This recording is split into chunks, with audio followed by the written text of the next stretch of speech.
ये बिल्कुल सिद्ध बात समझ लीजिए। ये हमारे मन की दौड़ है कि यदि हमें धन मिल जाए, पद मिल जाए, अमुक अमुक अमुक, तो मैं सुखी हो जाऊं। लेकिन जितना आप सोच रहे हैं उतना किसी के पास है, वो सुखी क्यों नहीं हो गया?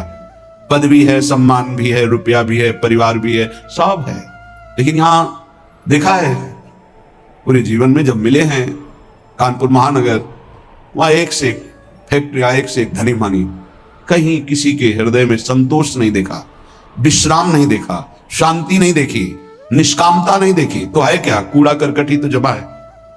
इसलिए सबसे प्रार्थना है, ये जो मन की बार बार मांगे हैं, जब तक भगवान का आश्रय भजन नहीं होगा, नहीं रुकने वाली, नहीं रुकने वाली।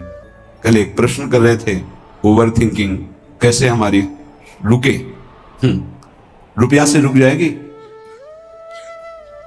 एक की चाह करोगे, लाखों की चाह बढ़ेगी, लाखों की चाह करोगे, करोड़ों की चाह, करोड़ों की पूर्ति तो अरबों की चाह, ऐसे प्रत्येक भोग की चाह करके देख लो, अंदर से देख लो किसको विश्राम प्राप्त है।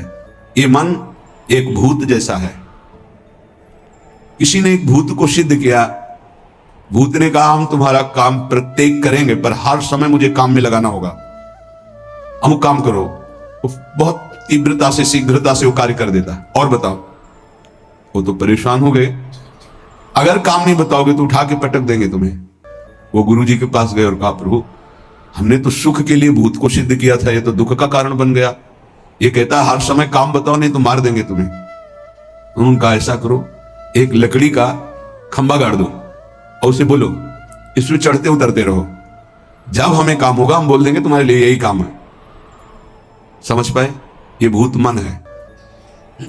इसे खाली रखोगे उठा के पटक देगा ओवर थिंकिंग में, कल्पनात्मक भोगों में, कल्पनात्मक भय में, चिंता में, ये पटक देगा।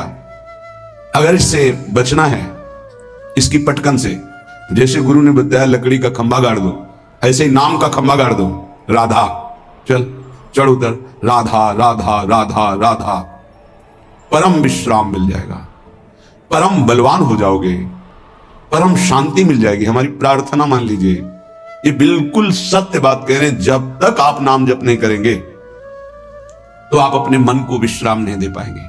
और आप सब कुछ कर रहे हैं मन के सुख के लिए, मन की शांति के लिए, पर जिस मार्ग में चल रहे हैं दुखालयम अशाश्वतम, कैसे आपको इस नाशवान भोगों में शांति मिल सकती है? नहीं। विश्वास कीजिए, बहुत प्रीति से कह रहा हूं, बहुत अनुभव की संतों की बात कह रहा हूं, यदि भगवान का आश्रय लेकर नाम जप नहीं किया तो तुम्हारा किया कराया सब मिट्टी है। परिणाम में तुम्हारे हाथ केवल शुभ अशुभ कर्म लगेंगे, पाप पुण्य, जिनके कारण हम नाना प्रकार की योनियों में जन्म मरण जैसे भयानक दुखों को भोगते चले आ रहे हैं। इसलिए भगवत चरणारविंद में परम सुख है, विश्राम है, शांति है, और वहीं हमें जाना है। भटक लो जितना भटकना है, लौट के तो यहीं आना है। ये भ्रम ऐसा बैठ गया है बड़े बड़ों के हृदय में कि धन से सुख है। बहुत विचित्रता माया की, ये सबके दिमाग में बैठ गया है। कोई बिरला ऐसा है कि इसकी इस पकड़ से बाहर हो, नहीं तो सबके दिमाग में बैठा है। गृहस्थ हो, विरक्त हो, बूढ़ा हो, जवान हो, सबके दिमाग में माया ने बैठा दिया धन के द्वारा ही सुखी होगे। देख लो, बिल्कुल विश्वास मानिए, ये वो माया की चाल है जो आपके समय को, आपके चिंतन को, आपके आश्रय को नष्ट करके आपकी दुर्गति करवाएगी। अभी आपको पता नहीं चल रहा, जैसे अंधा आदमी गहरे कुएं की तरफ गिरने जा रहा है, उसको दिखाई नहीं दे रहा, देखने वाला दौड़ करके उसे बचाना चाहता है, वो नहीं मानता, ऐसे दिखाई देता, गया गया ए गया। धन का इतना बड़ा प्रभाव, कोई बिरला ही ऐसा है जिसके दिमाग में ये न चल रहा हो कि मुझे धन चाहिए। बिल्कुल आप आनंद पूर्वक विचार कर लीजिए, वृंदावन की भूमि में बैठे, अगर किसी के हृदय में आता है कि मुझे नहीं चाहिए, वो भगवत आश्रित होगा। दूसरी कोई ऐसी वृत्ति नहीं जिसके द्वारा धन से आकर्षित न कर लिया जाए। प्रवचन करना, प्रभु का श्रृंगार करना, धार्मिक कार्य करना, ये सब बाहरी बात होगी। ये बाहर की वृत्ति, बाहर से हम बोल सकते हैं हम बड़े त्यागी हैं, हम बैरागी हैं, बोल सकते हैं, बोलने में बहुत सरलता है, सहजता है, लेकिन स्थिति में सत्य को साक्षी करके, भगवान को साक्षी करके देखो, हृदय में हर चेष्टा का फल धन की मांग है। ये हम नहीं कह रहे, हमारे शास्त्र कह रहे हैं। दूसरी माया की विशिष्ट आकर्षण शक्ति काम भोग, तीन में फांस दिया गया है पूरी सृष्टि के।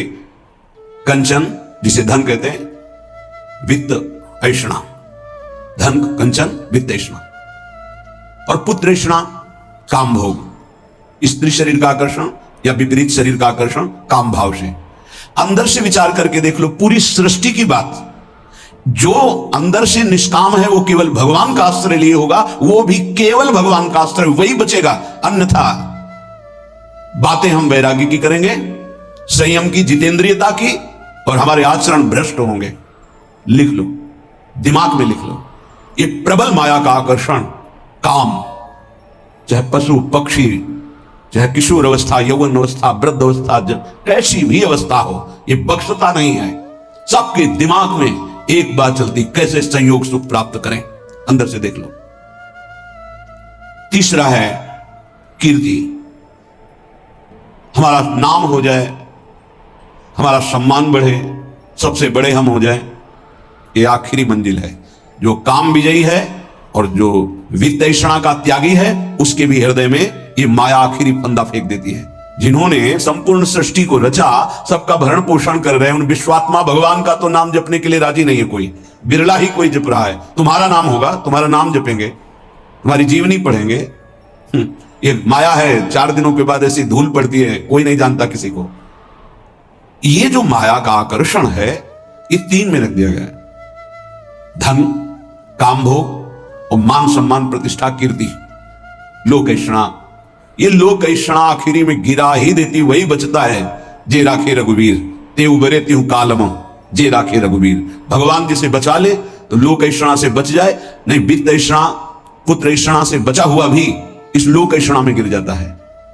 तीनों पर जो विजय प्राप्त कर लेता है, वो भगवत साक्षात्कार करता है, वो परम शांति को प्राप्त होता है।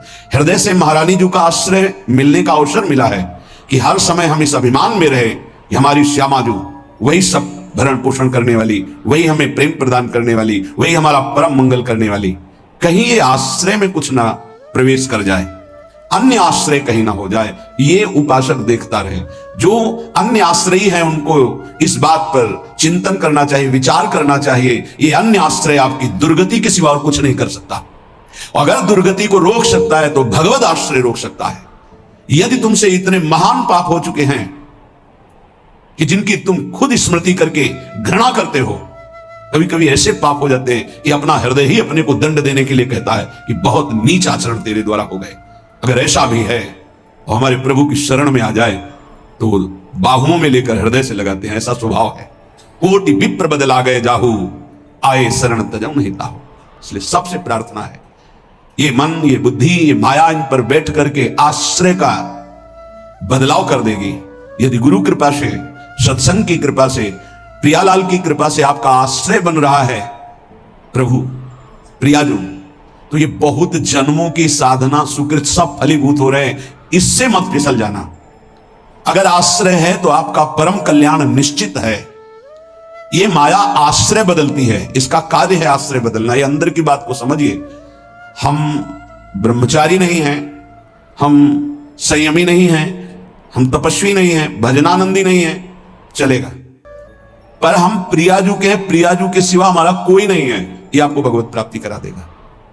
यद्यपि भक्त अनन्य जो विषयेंद्रियन बस होए, कर्मठ कोटि जितेंद्रियन तेषम लहन। उसकी समानता करोड़ों कर्मकांडी और जितेंद्री नहीं कर सकते जिसके हृदय में अनन्यता आ गई है। इसलिए प्रार्थना है, समस्त साधनाओं का जो फल है वो आश्रय है। भागवत में बहुत बड़ी महिमा इस आश्रय की वर्णन की गई। आखिरी है 10वां आश्रय। नवधा भक्ति में 9वीं भक्ति पूर्णता है आत्मसमर्पण। यदि आप अपना मंगल चाहते हैं तो आप खुद देख लीजिए कितने बड़े साधना में आपका प्रवेश है, ईमानदारी से देख लीजिए। भरोसा नहीं है 1 मिनट बुद्धि का भी कहती भगवान प्यारे लगते हैं, थोड़ी देर में कहेगी विषय प्यारे लगते हैं। इसका निर्णय ठीक नहीं, पागल है ये। हमारी जो बुद्धि है वो पागल है। एक क्षण में कहती ये मार्ग सत्य है, दूसरे क्षण में उत्तर देने लगती है। ऐसी बुद्धि का भरोसा नहीं। कितनी बड़ी साधना हो, अपराध बन जाए, वैष्णव अपराध, गुरु अपराध, इष्ट द्रोह, गुरु द्रोह, सर्वनाश हो जाता है। एक आश्रय है तो वो बचाता है, भगवत आश्रय। आश्रय को आप यदि समझ लें तो निश्चिंत हो जाएंगे, निर्भय हो जाएंगे, निःशोक हो जाएंगे। आप प्रभु के अंश हैं। ये प्रकृति प्रभु के द्वारा रची हुई है। ये भगवान का एक जादूमय खेल है। आप उनके अंश होकर इस खेल में फंस रहे हैं। वही गुरु रूप से, शास्त्र रूप से आपको इस खेल से निकलने का उपाय बता रहे हैं, पर आप ऐसे कपटी स्वभाव के हैं, छली स्वभाव के हैं। वो सर्वज्ञ प्रभु और गुरुदेव से भी छल करता है। हंसी की बात यह है कि जो तुम्हारा परम हित, परम मंगल, परम कल्याण प्रतिपल सोच रहे हैं, तुम उनसे छल और कपट कर रहे हो, केवल माया प्रेरित होकर के। क्या नहीं पता, क्या नहीं पता? तुम्हारे मन में जो स्फुरित होता है प्रभु को स्फुरित होने के पहले पता है नहीं। प्रभु कह रहे हैं और सब चलेगा। मोहि कपट छल छिद्र न भावा। और अगर अवगुण है तुम्हारे, धीरे धीरे सब ठीक हो जाएंगे। जन अवगुण प्रभु मानन काऊ, दीन बंधुवती मृदुल स्वभाव। लेकिन यदि आपके अंदर छल कपट है तो प्रभु कह रहे मोहि न भावा। नहीं, हम पापात्मा हैं, गलतियां हुई हैं, जैसे हैं नाथ आपके हैं, आपके सामने हैं। इससे आश्रय तत्व पुष्ट होता है। इसी आश्रय से घोर पातिकी को भगवत प्राप्ति हो जाती है। एक बार आश्रय ले लिया तो हमारे प्रभु छोड़ने वाले नहीं। आप छोड़ सकते हो, आपका स्वभाव है, प्रभु नहीं छोड़ेंगे। आश्रय का इतना विशेष महत्व है। जैसे कई बार सत्संग में सुनाया कि जगन्नाथ जी के श्रीअंग पार्षद कुसंग वशात वैश्यागामी हो गए। जब ये पता चला तो उनको बुलाया और कहा कि आप श्रीअंग सेवा भी करते हैं और वैश्या के संयोग में जाते हैं, तो दो में से एक को स्वीकार करें, या तो जगन्नाथ जी की श्रीअंग की सेवा या वैश्या के संग। कामाशक्त चित्त हो गया था, इसलिए जगन्नाथ जी की सेवा छोड़ दी। पर खास बात, आश्रय नहीं छोड़ा। जगन्नाथ जी की प्रसादी पादुका अपने साथ ले गए। एक बार उठाकर सर में पादुका रख लेते और छाती से लगा के कहते, प्रभु मैं आपकी माया में फंस गया हूं, मेरी हिम्मत नहीं कि मैं इसका संग छोड़ सकूं, मैं आसक्त चित्त हो गया हूं। कई वर्षों के बाद जब उनका शरीर पूरा हुआ तो जगन्नाथ जी ने अपने पार्षद को आदेश किया, जैसे मेरे पार्षदों की अंतिम क्रिया होती है, अंत्येष्टि संस्कार होते हैं, वैसे उसका करो। तो उनका प्रभु उसने तो आपको छोड़ दिया, वैश्या को स्वीकार किया, अब हम कैसे कर सकते हैं? तो उनका जगन्नाथ जी ने कहा नहीं, उन्होंने छोड़ दिया लेकिन हमने नहीं छोड़ा। हमारा स्वभाव छोड़ने का नहीं है। आप इस बात पर ध्यान दीजिए। कितना भी अपराध बन जाए, भगवान अपने भक्त को नहीं छोड़ते। नामे भक्ता प्रणश्यति। वही जब अंत्येष्टि क्रिया बाहरी भगवान आदेश कर रहे हैं तो उनकी अंतिम गति में क्या भगवान कोई गड़बड़ी होने देंगे क्या? परम पद की प्राप्ति होगी। एक बार भगवान स्वीकार कर ले, आप आश्रित हो जाए। एक बार कृष्णदास जी जो पुष्टि मार्गी हैं, आचार्य चरण से कुछ ऐसा, तो बाजार में देखा सुंदर जलेबी बन रही थी, इससे देखो ये तो श्रीनाथ जी के लिए बहुत सुंदर, तो भाव में भर गए। उधर जब आचार्य चरण ने पर्दा खोला तो श्रीनाथ जी जलेबी पा रहे थे। तो कहा जय जय, बाजार की वस्तु तो आपको भोग लगती नहीं, हमने अभी लगाया नहीं, ये कहां से आप पा रहे हैं? उन्होंने भाव में लगाया भोग और यहां साक्षात श्रीनाथ जी पा रहे। कृष्णदास ने बाजार से भोग लगाया है। वह प्रभु कृष्णदास जी का तो त्याग कर दिया गया है, फिर आप भोग। बोले आप आचार्य हो, आप गुरु हो, आप त्याग कर सकते हो, पर मेरा स्वभाव नहीं। एक बार जिसे पकड़ लिया उसे मैं कभी छोड़ नहीं सकता। वो भले मुझे छोड़ दे, मैं उसे नहीं छोड़ सकता। भाई जी महाराज से स्वामी अखंडानंद जी ने कहा आप अपने मन की कोई एक बात बता दें। यही बात बताई कि उमा राम स्वभाव जिन जाना, ताहि भजन तजी भाव न आना। जिसने भगवान का स्वभाव जान लिया उसे भजन को छोड़कर और कुछ अच्छा नहीं लगता। मान लीजिए, कृपा कर दीजिए, अपने ऊपर कर दीजिए। हमारे प्रभु का नाम तुम्हारी समस्त समस्याओं का समाधान है। बस कुछ दिन मन लगे ना लगे, काम बने ना बने, कोई लाभ दिखाई दे ना दिखाई दे, आप सतत नाम जपने का प्रयास कीजिए। परिणाम में नाच पड़ेंगे आप। पहले आपके पापों का नाश होने दीजिए। नाम का प्रभाव महाअमृत में। जिसने नाम को स्वीकार किया, चाहे वो जैसा रहा हो, उसका परिणाम बड़ा मंगल में निकला है। देखो आप कैसे हैं, कौन है, हमारे भगवान ये सब नहीं देखते। आपने भगवान का नाम उच्चारण किया, बस इसी से भगवान नहीं जाएंगे। अहोबत सुपचतो गरियाम यज्ञभाग्य वर्धते नाम तुभ्यम। वो चाहे चांडाल क्यों ना हो, नीच आचरण करने वाला क्यों ना हो, यदि वो नाम जपना शुरू कर दिया तो गरियाम सर्वश्रेष्ठ हो जाता है। तुम्हें कोई रोग शोक, कोई भी अभाव रात दिन जो जला रहे हैं वो प्रभावित नहीं कर पाएंगे यदि नाम जप करोगे। बात समझ लीजिए। ये छोटे मोटे रोगों की क्या बात जो 4 दिन में ठीक हो जाते हैं। आजीवन जब तक श्वास शरीर पे है तब तक भयानक कष्ट के द्वारा जीना है।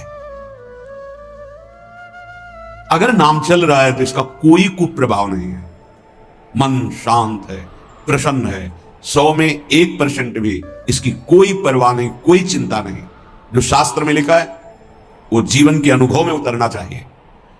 कोई भी रोग जिससे रात दिन लोग जलते हैं वो तुम्हें ताप नहीं दे सकता।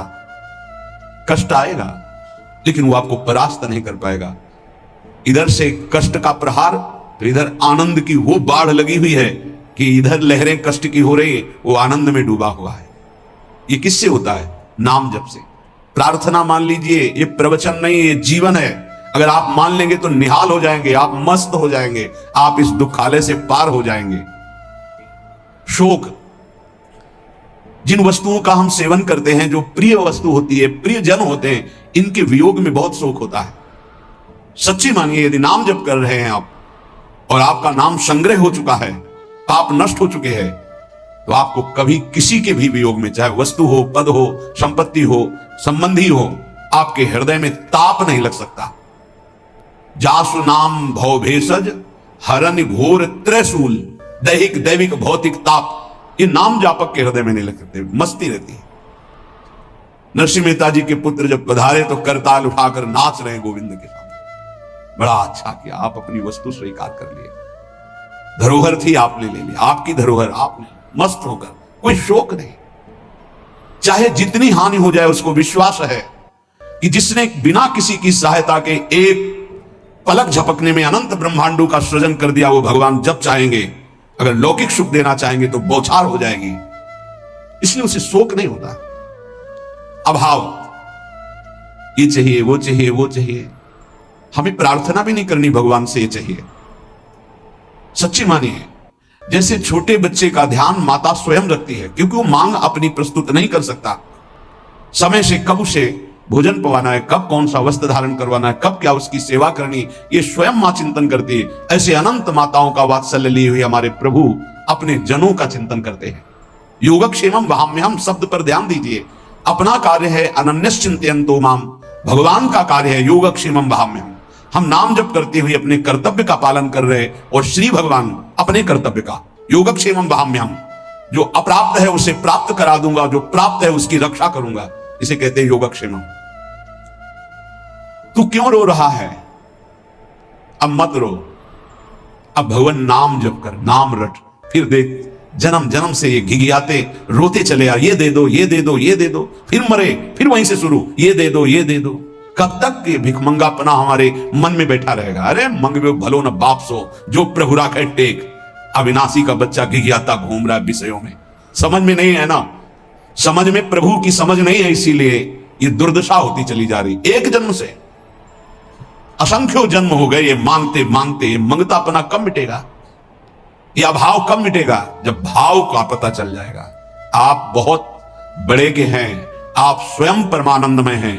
आपको किसी वस्तु, स्थान, व्यक्ति से आनंद की खोज नहीं करनी।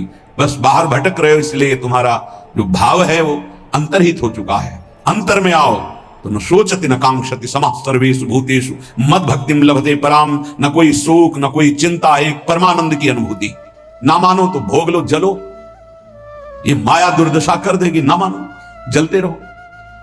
अगर संतों के हृदय में कोई पीड़ा होती तो इसी बात की होती, अमूल्य मानव जीवन प्राप्त करके भगवान से विमुख होकर तुम कैसी दुर्दशा को प्राप्त हो रहे हो। उठो। गलतियां होना स्वाभाविक है, माया फिसलन वाली गलती हो सकती है, लेकिन हम सत्य मार्ग को छोड़ दें, ऐसा नहीं हो सकता। क्यों रो रहे हो? मेरा नाम रट, देख दुख नाम की वस्तु नहीं रह जाएगी। तेरे सारे संशय नष्ट हो जाएंगे। भक्ति हो न हो, श्रद्धा हो न हो, विश्वास हो न हो, तू केवल नाम रटना शुरू कर दे। इससे बढ़कर और क्या बात कही जा सकती है? जितना भी दान पुण्य तपस्या यज्ञ तीर्थाटन है, अगर श्रद्धा नहीं है तो फल की प्राप्ति में संशय है।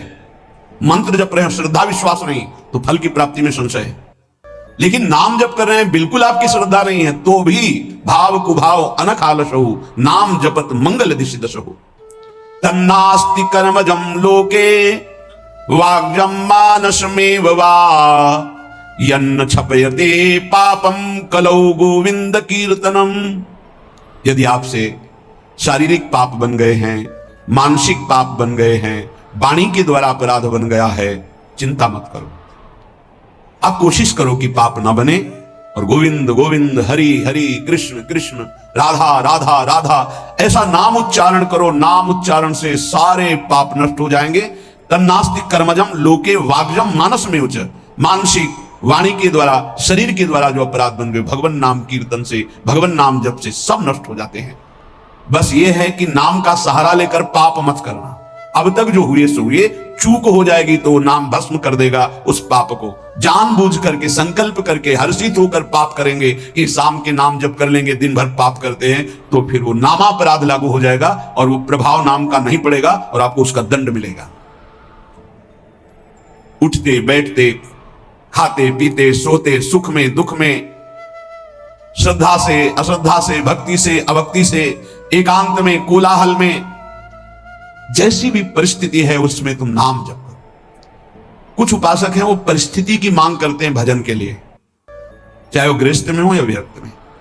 कुछ ऐसा हो, एकांत हो, शांत हो, ऐसा हो ऐसा हो। तो भगवान अल्पज्ञ है क्या? तुमको जो परिस्थिति दी है वो भगवान ने विधान करके दी है। उसी विधान में यदि भजन कर ले गए तो सिद्ध हो जाओगे। परिस्थिति का परिवर्तन ना मांगा जाए, उसी परिस्थिति में भजन करके भगवान की प्राप्ति होगी जो भगवान ने हमको परिस्थिति दी है। परिस्थिति का जो परिवर्तन मांगते हैं उनसे भजन नहीं बनता। वो परिस्थिति के भोक्ता होते हैं, वो भजन के नहीं। इस बात को अंदर से समझो। अब हमारा मन उब गया, अब हम भाग करके गृहस्थी से विरक्ति बनना चाहते हैं। नहीं, जरूरत नहीं है। वेश परिवर्तन की जरूरत नहीं है। यदि आपने गृहस्थ धर्म स्वीकार किया है तो परिवार के भरण पोषण की जिम्मेवारी है, तो मेहनत कीजिए और नाम जप कीजिए, परिवार का पोषण कीजिए, भगवत प्राप्ति हो जाएगी। भाग के जाओगे तो जो कुछ तुम्हारा पुण्य बना है उससे तुम्हें जो वैराग्य हुआ है, वो जहां आपने दूसरों का अन्न पाया और जहां प्रणाम नमस्कार स्वीकार किया वो खत्म हुआ, फिर वो ऐसा मन चिंतन कराने लगेगा कि गृहस्थी से भी गिरी स्थिति हो जाएगी। जो वास्तविक आंतरिक भगवत प्राप्ति का वैराग्य है वो भजन बल से बहुत जोर का प्रकट होता है। वो परिस्थितियों की मांग नहीं करता है। जैसी परिस्थिति होती है उसमें ही भजन करना है, चाहे गृहस्थ हो चाहे विरक्त। जैसी परिस्थिति में प्रभु ने रखा है उसी परिस्थिति में भजन करके दिखाओ, क्योंकि भगवान ने तुम्हारे लिए मंगल विधान वही रचा है।